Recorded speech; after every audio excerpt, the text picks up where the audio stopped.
কেমন আছো? আশা করি ভালো আছো। আজকে চলে এলাম সকালের টিফিন নিয়ে।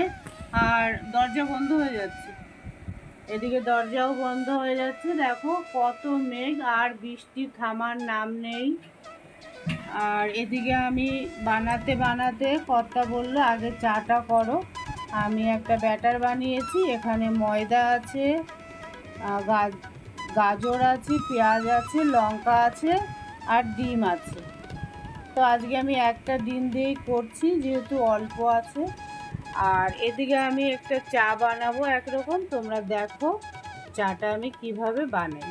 তো এখানে আছে চা পাতি আর চিনি, আমি আগের থেকেই দিয়ে দিলাম। বন্ধুরা দেখতেই পারলে আমি প্রথমে একটু চিনি আর চা পাতা দিয়ে একটা ক্যারামেল বানিয়ে নেব। দেখো চিনিটা একটু মোটা দানার চিনি। এই চাটা খেতে কিন্তু খুব ভালো লাগে একটু ভেজে নিলে আর কি।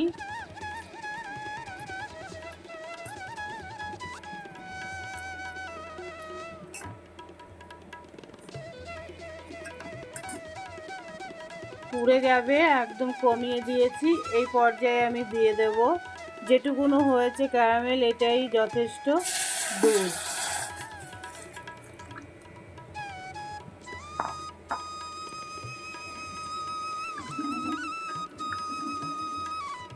তো ফিরে আসছি কিছুক্ষণ পর। বন্ধুরা দেখো চায়ের কালারটা কত সুন্দর হয়েছে, আর এখনো ফুটবে, আরও হবে। আর এদিকে আমি তাওয়াটা আবার বসিয়ে দিয়েছি, তো তোমাদের একটা বানানো দেখাচ্ছি।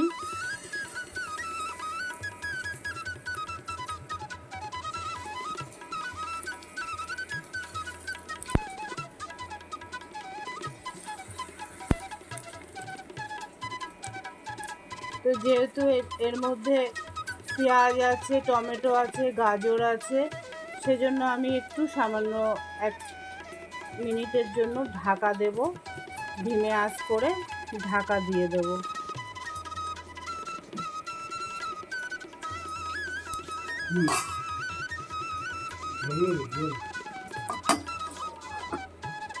বন্ধুরা ঢাকনাটা খুলে দিয়েছি, এবার আমি একটু উল্টে দেব এটাকে।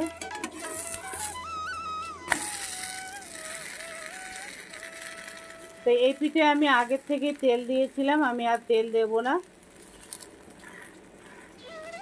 ওই পিঠে তেল দেওয়ার জন্য সামান্য একটু তেল দিয়ে দেব,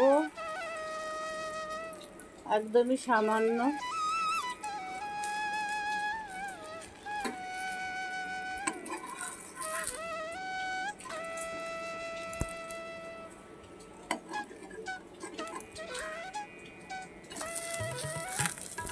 এইভাবে আমি বানিয়ে নেব পরোটাগুলো।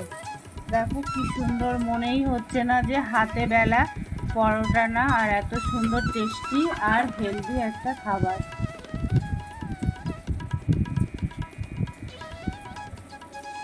এটাও হয়ে গেছে, ফুলে ফুলেও উঠছে, একদম পরোটার মতনই ফুলে উঠছে।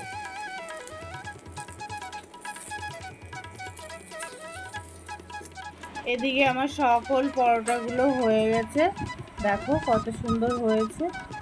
আর এইটা একটু কড়া করে আমি ভেজেছি, ভালো লাগবে। আর এদিকে চা দেখো বন্ধুরা, চায়ের কালারটা কত সুন্দর হয়েছে। একজন খেয়ে নিয়েছে, আমি আর শর্মিলা খাবো। তো নাও শর্মিলা, তুমি নাও,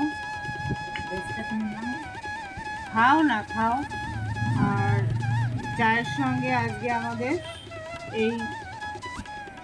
এই পরোটাই খাওয়া হবে। আজকে সস দিয়ে খাচ্ছি না, এইভাবেই খাওয়া হবে। তো তোমাদের কেমন লাগলো বন্ধুরা আমার পরোটা বানানো, চা বানানো, অবশ্যই কমেন্ট করে জানিও। আজকে ছোট্ট একটা ভিডিও শেয়ার করলাম। আর গুড মর্নিং বন্ধুরা, ভালো থেকো, সুস্থ থেকো, রাধে রাধে বন্ধুরা। এখানে আমার ভিডিওটা সমাপ্ত করছি। Bye, tata.